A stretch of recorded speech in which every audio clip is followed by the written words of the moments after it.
ഉയർച്ച തന്നെ പ്രാപിക്കും, താഴ്ച പ്രാപിക്കത്തില്ല. ഞാൻ വാലല്ല, ഞാൻ തലയായിത്തീരും. ഞാനൊരു അനുഗ്രഹമാണ്, ഞാനൊരു ജയാളിയാ.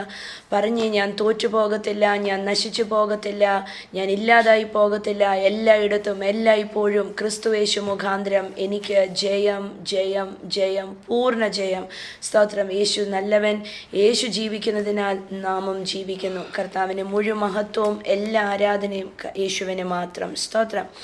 നമ്മളൊരു വചനഭാഗം ചിന്തിക്കുമ്പോൾ നമ്മൾ തിരിച്ചറിയേണ്ട ഒരു കാര്യം, ദൈവം എൻ്റെ കർത്താവ് എന്തെങ്കിലും വാഗ്ദത്തം പറഞ്ഞിട്ടുണ്ടെങ്കിൽ അത് എത്ര സമയമെടുത്താലും എത്ര നാളെടുത്താലും അത് ഉറപ്പായിട്ടും നടക്കുക തന്നെ ചെയ്യും. അതാണ് വചനം പറയുന്നത്. സകല വാഗ്ദത്തങ്ങളും ക്രിസ്തു യേശുവിൽ ഉവ്വെന്നും ആമേന്നുമാണ്. അപ്പം ദൈവത്തിൻ്റെ സകല വാഗ്ദത്തങ്ങളും ക്രിസ്തു യേശുവിലൂടെ അത് യെസ് ആൻഡ് ഏമേൻ ആണ്. ഹല്ലേലൂയ. അത് നടന്നിരിക്കുന്നു. സ്തോത്രം. അതെപ്പോഴാണോ നമ്മളത് കേട്ടത് അല്ലെങ്കിൽ കർത്താവിൻ്റെ വായിൽ നിന്ന് പറഞ്ഞു വിട്ടത്, സ്തോത്രം, നമ്മൾക്ക് കർത്താവ് അത് ഏൽപ്പിച്ചത് എങ്ങനെയായിക്കോട്ടെ, വാഗ്ദത്തം ലഭിക്കുന്ന സമയം തന്നെ സ്വർഗത്തിൽ അതിന് അറ്റസ്റ്റേഷൻ വെച്ച് കഴിഞ്ഞു. സ്വർഗത്തിൽ അതിന് സീല് വെച്ചു. സ്വർഗത്തിനകത്ത് അപ്രൂവൽ വന്നു. അത് നടന്ന് കഴിഞ്ഞു. ഹല്ലേലൂയ. നമ്മൾ യോസഫിൻ്റെ ജീവിതം എടുത്ത് നോക്കുമ്പോൾ നമുക്കൊരു വചനഭാഗം നമുക്ക് നോക്കാം. ഉൽപ്പത്തി പുസ്തകം 40-ാം അധ്യായം അതിൻ്റെ 23-ാം തിരുവചനവും 41-1 Genesis chapter 40 verse number 23 and Genesis chapter 41 verse number 1 ഇങ്ങനെ പറയുന്നു. Pharaoh's chief cup bearer however forgot all about Joseph, never giving him another thought. 41 പറയുന്നു, 2 full years later Pharaoh dreamed that he was standing on the bank of the Nile river. എന്ന് വായിച്ചു കേൾക്കാം. എങ്കിലും പാനപാത്രവാഹകന്മാരുടെ പ്രമാണി യോസെഫിനെ ഓർക്കാതെ അവനെ മറന്നു കളഞ്ഞു. 2 സംവത്സരം കഴിഞ്ഞ ശേഷം ഫറവോൻ ഒരു സ്വപ്നം കണ്ടതെന്തെന്നാൽ അവൻ നദീതീരത്ത് നിന്നു. ആമേൻ. സ്തോത്രം. കർത്താവിൻ്റെ മഹത്വം. ഹല്ലേലൂയ. അപ്പം യേശു കർത്താവിൻ്റെ വചനം ഇങ്ങനെ എഴുതി വെച്ചിരിക്കുന്നു ജോസഫിനെ കുറിച്ച്. ജോസഫ് ഒരു ഉപകാരം ചെയ്തു. ഒരു സ്വപ്നം വ്യാഖ്യാനിച്ചു, പ്രാർത്ഥിച്ചു. അതിൻ്റെ ഫലമായി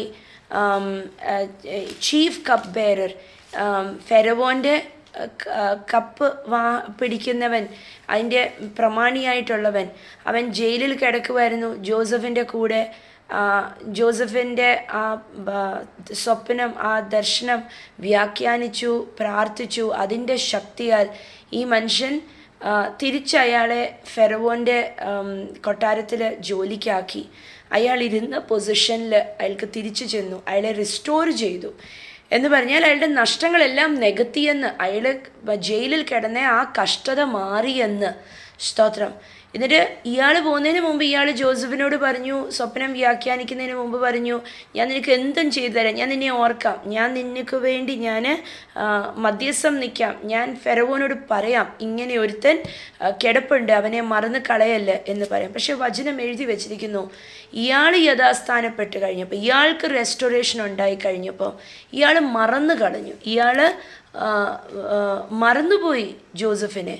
ഇയാൾ ഓർത്തേയില്ല ജോസഫിനെ. അങ്ങനെ എഴുതി വെച്ചിരിക്കുന്ന വചനമല്ലേ. He forgot all about Joseph, never giving him another thought. അയാളുടെ ചിന്ത പോലും വന്നില്ല. പലപ്പോഴും ജീവിതത്തിനകത്ത് ഇങ്ങനെയൊക്കെ കാണും അല്ലേ. പലവരും പറയുമായിരിക്കും, സഹായിക്കാം, നോക്കാം, ചെയ്തു തരാം. അല്ലെങ്കിൽ ചിലപ്പം പ്രാർത്ഥിച്ചപ്പം എന്തെങ്കിലുമൊക്കെ വാഗ്ദത്തം ലഭിച്ചു കാണും, പക്ഷെ അതൊന്നും നടക്കുന്നില്ല. സ്തോത്രം. അതിൽ ഞാൻ പറയാം, പലവർക്കും അങ്ങനത്തെ ഒരു അനുഭവം ഉണ്ടാകും. ഞങ്ങൾ പറയാം, എടുക്കാം എന്നൊക്കെ പറയും, പക്ഷേ കണ്ട ഭാവവും കേട്ട ഭാവവും വെക്കത്തില്ല. അപ്പം ഓർക്കും ഇതെന്തൊരു കഷ്ടമാണ് എന്നോർക്കും അല്ലേ. ഒരുപക്ഷെ അയാൾ ജോസഫിനെ മുഖാമുഖം കണ്ടെങ്കിൽ പോലും അയാൾ തിരിഞ്ഞുപോലും നോക്കത്തില്ലായിരുന്നായിരിക്കും. എന്നുവെച്ചാൽ അയാൾക്ക് ആവശ്യമില്ല, ആ സമയത്ത് അയാൾക്ക് ആവശ്യമില്ല. ഡിസ്പോസിബിൾ ആണ് ജോസഫ്. ഹല്ലേലൂയ. അത് കാരണം വിട്ടുകളഞ്ഞു, ജോസഫിനെ കുറിച്ചുള്ള ചിന്തയെ വിട്ടുകളഞ്ഞു. പക്ഷെ ദൈവം മറക്കത്തില്ല. കണ്ടോ, എത്ര നാളായാലും, ആര് മറന്നാലും, ആര് തള്ളിക്കളഞ്ഞാലും, ആരും ഒരിറ്റൊന്ന് ചിന്തിച്ചു പോലും ഇല്ലെങ്കിൽ, ഇവിടെ വചനം എഴുതി വെച്ചിരിക്കുന്നു, ജോസഫ് ജോസഫിനെ കുറിച്ച് ഈ കപ്പ് ബെയറർ ഒന്ന് ചിന്തിച്ചു പോലുമില്ലെന്ന് നമ്മളൊക്കെ പറയത്തില്ലേ, ചിലപ്പം കരിവേപ്പിലേക്ക് തുല്യമാക്കി കളഞ്ഞെന്ന് ചിലവരെ. എന്ന് പറഞ്ഞാൽ അവരെക്കുറിച്ചൊന്നും വേണ്ട, അവരെക്കുറിച്ചൊന്നും ബോധർ ചെയ്യുന്നേ ഇല്ല. ഒരു സമയം ഒന്ന് അകത്ത് അയാളുടെ ഹൃദയത്തിനകത്ത് നന്ദി പറഞ്ഞപ്പം അങ്ങനെ പോലും ജോസഫ് കയറി വന്നില്ല. ഇവൻ കാരണമാണല്ലോ ഞാനിന്നിവിടെ നിൽക്കുന്നതെന്ന് ചിന്ത വന്നില്ല. പക്ഷേ ദൈവം അവിടെ ഒരു അവസരമുണ്ടാക്കി. ആർക്കും കടക്കാരനല്ല എൻ്റെ കർത്താവ്, ആരെയും മറന്ന് കളയത്തില്ലെന്നേ. മനുഷ്യർക്കൊരിക്കലും ഒന്നും ചെയ്യാൻ പറ്റത്തില്ല. ദൈവമായിട്ട് അവിടെ ഒരു സാഹചര്യം ഉണ്ടാക്കി കൊടുത്തു. എന്താ സാഹചര്യം ഉണ്ടാക്കി കൊടുത്തേ? സാഹചര്യം ഇതായിരുന്നു, ഫെറവോനൊരു സ്വപ്നമുണ്ടായി. ഫെറവോന് സ്വപ്നമുണ്ടായിട്ട് നമുക്ക് ആ ഭാഗങ്ങൾ അറിയാം അല്ലേ. ഫെറവോന് സ്വപ്നമുണ്ടായിട്ട് ആ ദേശത്ത് ആർക്കും ആ സ്വപ്നം വ്യാഖ്യാനിക്കാനായിട്ടുള്ള കഴിവില്ലായിരുന്നു. ഹല്ലേലൂയ. ഇന്നൊന്ന് പറഞ്ഞേ സ്തോത്രം. ആർക്കും പറ്റാത്തത് ചിലത് എന്നെക്കൊണ്ട് ദൈവം ചെയ്തെടുപ്പിക്കും. സ്തോത്രം. അത് വിശ്വസിക്കണം. വേറെ ആർക്കും ചെയ്യാൻ പറ്റാത്തത്, വേറെ ആർക്കും മറുപടി കൊടുക്കാൻ പറ്റാത്തത്, വേറെ ആരും പ്രാർത്ഥിച്ചിട്ട് നേരെയാവാത്തത്, അല്ലെങ്കിൽ വേറെ ആർക്കും ചെയ്തെടുക്കാൻ പറ്റാത്തത് ചിലത് എന്നെക്കൊണ്ട് ദൈവം ചെയ്യിപ്പിക്കും. ഒന്ന് പറഞ്ഞേ സ്തോത്രം. വിശ്വസിച്ചേ അതിനകത്ത്. ഹല്ലേലൂയ. പ്രത്യേകമായ ബുദ്ധിയെ കഴിവ് ഒക്കെയാണ് നമ്മൾക്ക് തന്നിരിക്കുന്നത്. നമ്മളൊരു തിരഞ്ഞെടുക്കപ്പെട്ട ജനമാ, ഒരു രാജകീയ പുരോഹിത വർഗമാണെന്നേ, വേറൊരു ജാതിയാണെന്ന ബൈബിൾ നമ്മളെക്കുറിച്ച് പറയുന്നത്. സ്തോത്രം.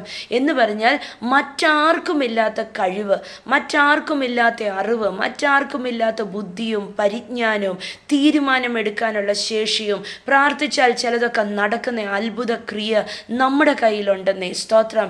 അല്ലേ എന്നൊന്ന് പറഞ്ഞ് എൻ്റെ കയ്യാൽ ദൈവം ചിലതൊക്കെ ചെയ്തെടുക്കും. അപ്പോൾ എന്ത് പറ്റി? ഫെറവോൻ ഒരു സ്വപ്നം കണ്ടു. ആ ദേശത്ത് ആർക്കും അത് കൈകാര്യം ചെയ്യാൻ പറ്റത്തില്ലായിരുന്നു. 41:9 ജനസിസ് 41 വേഴ്സ് 9, ഉൽപ്പത്തി 49:9. Finally the Kings chief cup bearer spoke up എന്ന് പറഞ്ഞ്, അപ്പോൾ പാനപാത്രവാഹകന്മാരുടെ പ്രമാണി ഫറവോനോട് പറഞ്ഞത്, ഇന്ന് ഞാൻ എൻ്റെ കുറ്റം ഓർക്കുന്നു. മതി. അപ്പം എന്തുവാ, ഈ വ്യക്തി പെട്ടെന്ന് ഓർമ്മ വന്നു. ഹല്ലേലൂയ. സ്തോത്രം. മറന്നു കിടന്നതിനെ ഓർത്തു, മറന്നു കിടന്ന വ്യക്തിയെ ഓർത്തു. കണ്ടോ? സ്തോത്രം. ഇന്ന് പറഞ്ഞ് എന്നെ ആർക്കും മറന്നു കളയാൻ പറ്റത്തില്ല. ദൈവത്തിന് ഒരിക്കലും എന്നെ മറന്നു കളയാൻ പറ്റത്തില്ല. ഹല്ലേലൂയ. ദൈവം എന്ത് ചെയ്തു? ഹല്ലേലൂയ. ഈ കപ്പ് ബെയററിൻ്റെ തലയ്ക്കകത്ത് ഈ ഫെറവോൻ ഈ ജോസഫിനെ കുറിച്ച് ഒരു ചിന്ത ഇട്ടുകൊടുത്തു. സ്തോത്രം. ഹല്ലേലൂയ. ആര് മറന്നാലും നമ്മളെ മറക്കാത്ത ദൈവം, ഏത് സാഹചര്യത്തിനകത്താണെങ്കിലും നമ്മളുടെ വിഷയം മറന്നു കളയാത്ത നല്ല കർത്താവ്. സ്തോത്രം. കപ്പ് ബെയററിൻ്റെ അകത്ത് പെട്ടെന്ന് ചിന്തയിട്ട് കൊടുത്തു. ഞാൻ പറയാം, ജോസഫിൻ്റെ അത്ഭുതത്തിൻ്റെ സമയം തുടങ്ങി. ഹല്ലേലൂയ. സ്തോത്രം. കർത്താവിന് മഹത്വം. നമ്മുടെ വാഗ്ദത്തങ്ങൾ നിവൃത്തീകരിക്കാൻ വേണ്ടി എവിടെങ്കിലുമൊക്കെ ആരെങ്കിലും ദൈവം തട്ടി ഉണർത്തുമെന്നേ ഉറപ്പ. മറന്നു കളയത്തില്ല കർത്താവ്. സ്തോത്രം. ഹല്ലേലൂയ. അവന് പെട്ടെന്ന് ഓർമ്മ വന്നു, പറഞ്ഞു ഫെറവോനോട്. ഫെറവോൻ എന്ത് ചെയ്തു? 14-ാം തിരുവചനത്തിനകത്ത്, the Pharaoh sent for Joseph at once. Hallelujah. പെട്ടെന്ന് ഫെറവോൻ ജോസഫിനെ വിളിപ്പിച്ചു. കണ്ടോ? ജോസഫിൻ്റെ അവസ്ഥ മാറി. ഹല്ലേലൂയ. 2 വർഷം കഴിഞ്ഞ ഈ കപ്പ് ബെയറർ ഓർത്തത്. അതിൻ്റെ മുമ്പ് തൊട്ടേ ഈ ജോസഫ് അവിടെ ജയിലിൽ കിടക്കുക. എനിക്ക് തോന്നുന്നു ജോസഫ് ഒരു 3-4 വർഷം ഈ ജയിലിൽ കിടന്നെന്ന എൻ്റെ ചിന്ത. അപ്പം പക്ഷേ അതിനകത്ത് കിടന്നപ്പം നമുക്കറിയാം ആ ജയിൽ പ്രമാണിയുടെ പ്രിയപ്പെട്ടവനായി ജോസഫ്. പക്ഷേ ജോസഫിനെ ദൈവത്തിന് പുറത്ത് കൊണ്ടുവരണം അല്ലേ. നമ്മളൊക്കെ വായിച്ച നമ്മളൊക്കെ എൻ്റെ വചനം പറയുന്നു, പൂർണ്ണമായി 2 വർഷം കഴിഞ്ഞപ്പം ജോസഫ് അവിടെ പിറുപിറുത്തില്ല. ജോസഫ് ദൈവത്തിനെ വിടാതെ മുറുകെ പിടിച്ച് കർത്താവുമായിട്ട് പറ്റിയിരുന്നു. തിരുവചനം പറയുന്നു, ഫെറവോൻ പെട്ടെന്ന് ജോസഫിനെ വരുത്തി അല്ലേ. 14-ാം തിരുവചനം. ഉടനെ ഫറവോൻ കണ്ടോ? ഇന്നൊന്ന് പറഞ്ഞേ, ഉടനെ. ഹല്ലേലൂയ. ഉടനെ. സ്തോത്രം. At once. ഹല്ലേലൂയ. എങ്ങനെയാ ചെയ്തത്? ഫെറവോൻ പെട്ടെന്ന് പെട്ടെന്ന് ജോസഫിനെ വരുത്താൻ, പിന്നെ പെട്ടെന്ന് എല്ലാം നടക്കുന്നേ. അവിടെ ഭയങ്കര സ്പീഡിലാണ് പിന്നെ കാര്യങ്ങൾ നടക്കുന്നത്. ഈ അധ്യായം അങ്ങോട്ട് നമ്മൾ കാണുന്നു, ഒരു സ്വപ്നം കണ്ടോ, നിസ്സാരമായ ഒരു സ്വപ്നം ഫെറവോൻ്റെ അകത്തിട്ട് കൊടുത്തിട്ട് ആ സ്വപ്നം ആർക്കും വ്യാഖ്യാനിക്കാൻ പറ്റിയില്ല. ഒരു യുണീക്ക് കേപ്പബിലിറ്റിയാണ് ജോസഫിൻ്റെ അകത്തിട്ട്. ഇതാ ഞാൻ പറഞ്ഞേ, നമ്മളുടെ അകത്തൊക്കെ മറ്റാരുടെ അകത്തില്ലാത്ത കഴിവ്, ബുദ്ധി, ജ്ഞാനം, അറിവ് ഒക്കെ നമ്മുടെ അകത്തുണ്ട്. നമ്മളോർക്കും ഇതൊന്നും ഇല്ലല്ലോ, ഒന്നും ഇല്ലല്ലോ. പക്ഷെ ഞാൻ പറയട്ടെ, സ്തോത്രം, നമ്മളെ മറ്റുള്ളവരിൽ നിന്ന് വ്യത്യസ്തമാക്കി എൻ്റെ കർത്താവ് മാറ്റി നിർത്തും. ഹല്ലേലൂയ. എന്നിട്ട് നമ്മൾ താഴോട്ട് വായിക്കുമ്പം ഇവിടെ അതിൻ്റെ ഉൽപ്പത്തി പുസ്തകം 41 താഴെ അതിൻ്റെ 37 തൊട്ട് ഇങ്ങോട്ട് വായിക്കുമ്പം ജോസഫിൻ്റെ സ്റ്റാൻഡേർഡ് മാറി, ജോസഫിൻ്റെ സ്റ്റേറ്റസ് മാറി, ജോസഫിൻ്റെ വസ്ത്രധാരണ മാറി. ഓ ഹല്ലേലൂയ. താഴോട്ട് അങ്ങോട്ട് വായിക്കുമ്പം കണ്ടോ പറയുന്ന കാര്യങ്ങൾ. അതിൻ്റെ 40 ഒന്ന് വായിച്ചേ. നീ എൻ്റെ ഗ്രഹത്തിന് മേലധികാരിയാകും. ഓ, എങ്ങനെയാ മേലധികാരിയായത്? 39 പറയുന്നു, ദൈവം നിനക്ക് വെളിപാട് തന്നു. കണ്ടോ, അപ്പം വെളിപാടുള്ളവനെ കർത്താവ് എന്താ ചെയ്യുന്നേ? അകത്ത് നമുക്ക് ശരിക്കും വെളിപാടായിട്ട് തരുന്നത്.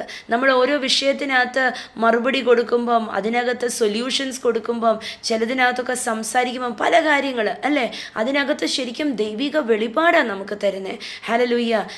ഫറവോൻ പറഞ്ഞു, മറ്റാർക്കുമില്ലാത്തത് നിനക്ക് വെളിപ്പെടുത്തി തന്നതുകൊണ്ട് ഞാൻ എന്താ ചെയ്യാൻ പോകുന്നേ? നിന്നെ എൻ്റെ കൊട്ടാരത്തിനകത്തെ അധികാരി, എൻ്റെ രാജ്യത്തിനകത്തെ അധികാരി, ഇനിയും ഞാൻ കഴിഞ്ഞാൽ നീയാണ് അടുത്ത സ്ഥാനത്ത് എന്ന് പറഞ്ഞാൽ, ഇന്നത്തെ രീതി പ്രകാരം ജോസഫിനെ ആ ദേശത്തെ വൈസ് പ്രസിഡൻ്റ് ആക്കിയെന്ന്. ഹല്ലേലൂയ. അല്ലെങ്കിൽ ഒരു പ്രൈം മിനിസ്റ്ററിൻ്റെ പൊസിഷനിലാക്കിയെന്ന്. ഹല്ലേലൂയ. ഒരു വലിയ സ്ഥാനത്താക്കി. നമ്മുടെ ഇന്ത്യ പോലത്തെ ഒരു രാജ്യം എടുത്താൽ പ്രൈം മിനിസ്റ്ററിൻ്റെ പൊസിഷനിലാക്കിയെന്ന് ജോസഫിനെ. എവിടെ? നിമിഷ നേരം കൊണ്ടല്ലേ, പെട്ടെന്ന്. ഇന്നൊന്ന് പറഞ്ഞേ, പെട്ടെന്ന്. ഹല്ലേലൂയ. പെട്ടെന്ന് ചില കാര്യങ്ങൾ നമ്മൾ നോക്കി നിൽക്കുമ്പം ചിലത് നമുക്ക് തിരിച്ചറിയാൻ, നമുക്കത് വ്യാഖ്യാനിക്കാൻ പോലും പറ്റാത്ത വണ്ണം വേഗത്തിൽ കർത്താവ് ചിലതൊക്കെ തടഞ്ഞു കിടന്നതും മുടങ്ങിക്കിടന്നതും. ഞാൻ പറയട്ടെ, ഇന്ന് ആരെങ്കിലുമൊക്കെ വാഗ്ദത്തങ്ങൾ വെളിപ്പെടാൻ വേണ്ടി പ്രാർത്ഥിക്കുന്നുണ്ടോ?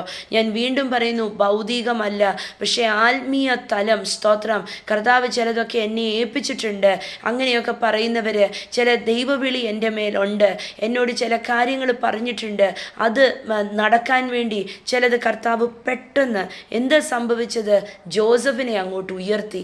ജയിലിൽ കിടന്നവനെ എനിക്ക് തോന്നുന്നു ഒരു 1/4 മണിക്കൂറും കൊണ്ട് അവൻ്റെ അവസ്ഥ അങ്ങ് മാറി, അവൻ്റെ വേഷം മാറി. തിരുവചനം പറയുന്നു, ഹല്ലേലൂയ, അവൻ്റെ മേൽ ഒരു അതിൻ്റെ 41, 42 വാക്യങ്ങളല്ലേ, വിരളയിൽ മോതിരം, അവൻ്റെ വസ്ത്രം, അവൻ്റെ കഴുത്തേൽ ഒരു സ്വർണ്ണമാല. എന്നിട്ട് അവൻ്റെ പൊസിഷൻ മാറിയപ്പം എല്ലാം മാറി. അതിൻ്റെ 43 പറയുന്നു, ഇനിയും ജോസഫ് എവിടൊക്കെ പോകുന്നോ അവിടെ ആൾക്കാർ വിളിച്ചു പറയും, മുട്ടുമടക്ക്. ഹല്ലേലൂയ.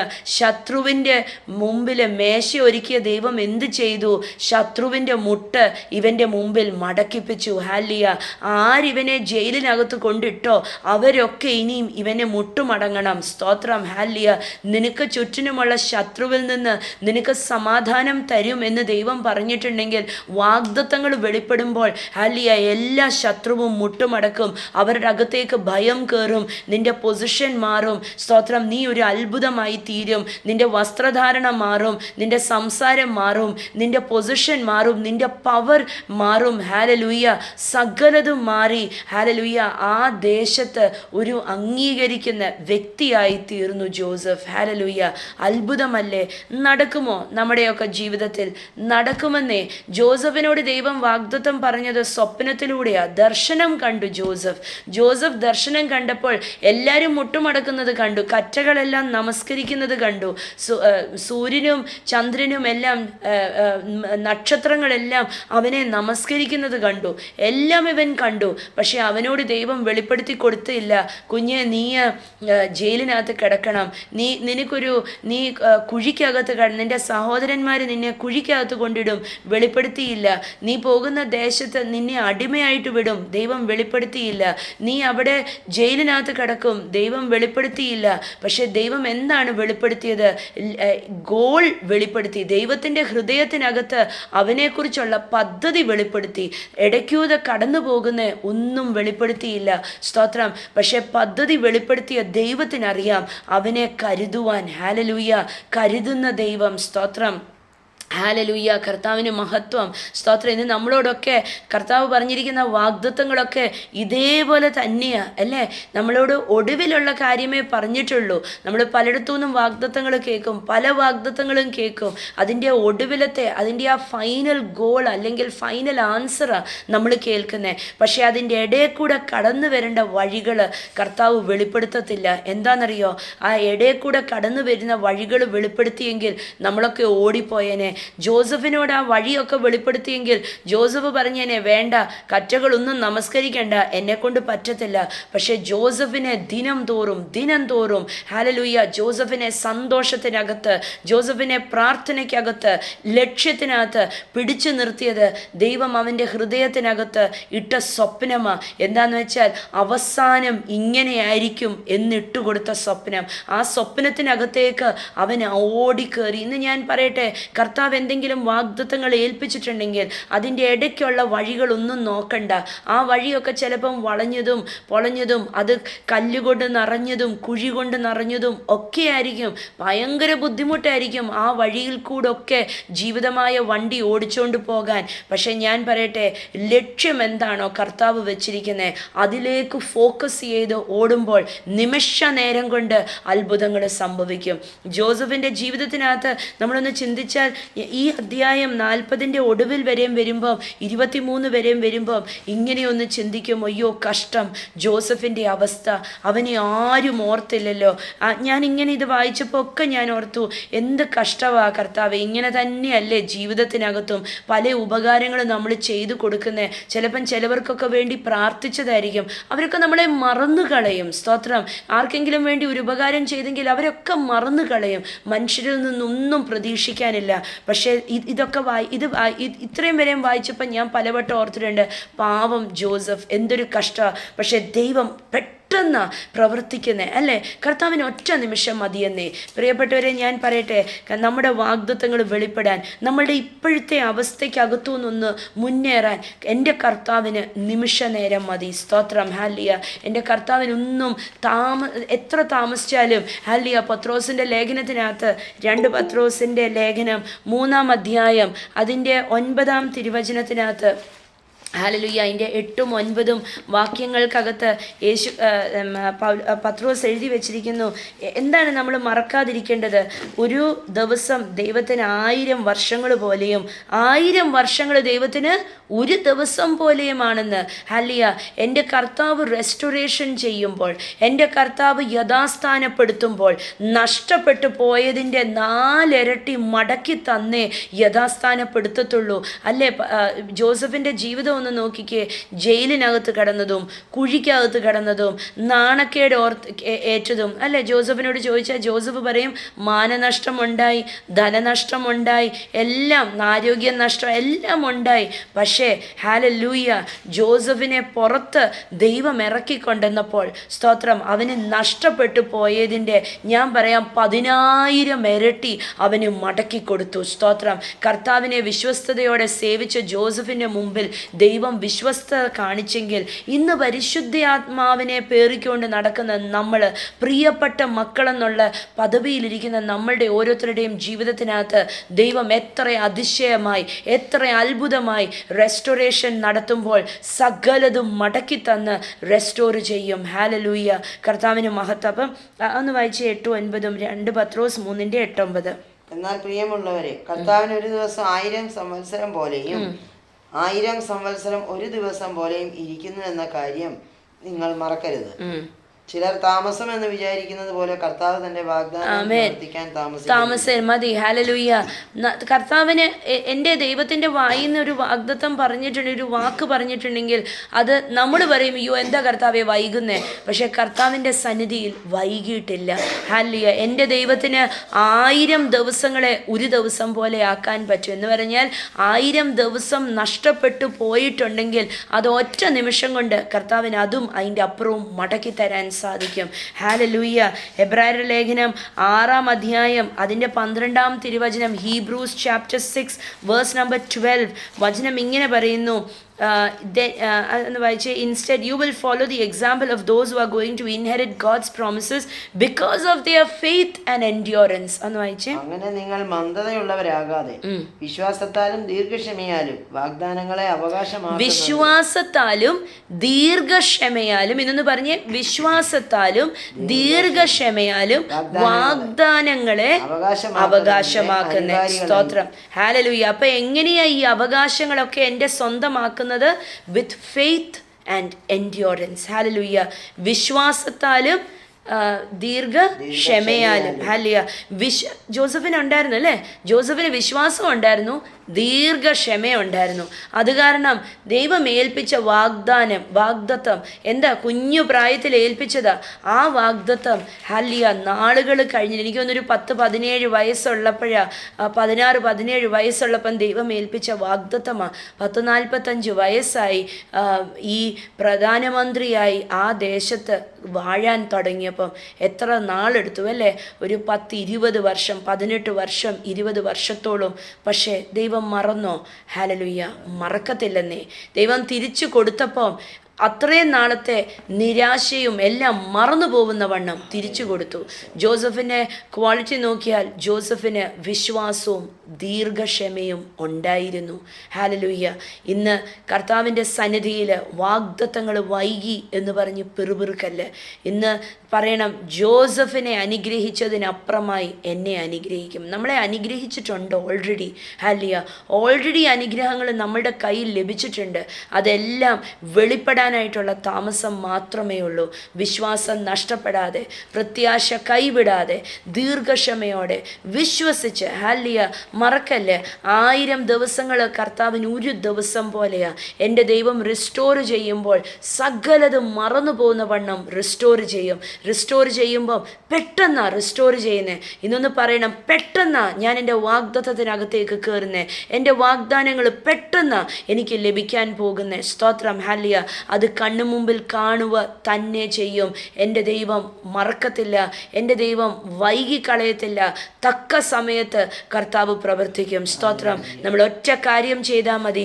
വിശ്വസ്തയോടെ, സ്തോത്രത്തോടെ പറയണം, എനിക്ക് എൻ്റെ വാഗ്ദത്തങ്ങൾ ലഭിച്ചതിനായി സ്തോത്രം. ഹല്ലേലൂയ. വിശ്വസ്തയോടെ, പ്രാർത്ഥനയോടെ, ആരാധനയോടെ ആരാധിക്കുമ്പോൾ അത്ഭുതം ചെയ്യുന്ന ഒരു ദൈവമാണ്. സ്തോത്രം. പിടിച്ചു നിൽക്കാൻ നമ്മൾ ഓരോരുത്തരും പഠിക്കട്ടെ, ബലപ്പെടുത്തട്ടെ. പരിശുദ്ധാത്മാവ് ബലപ്പെടുത്തട്ടെ.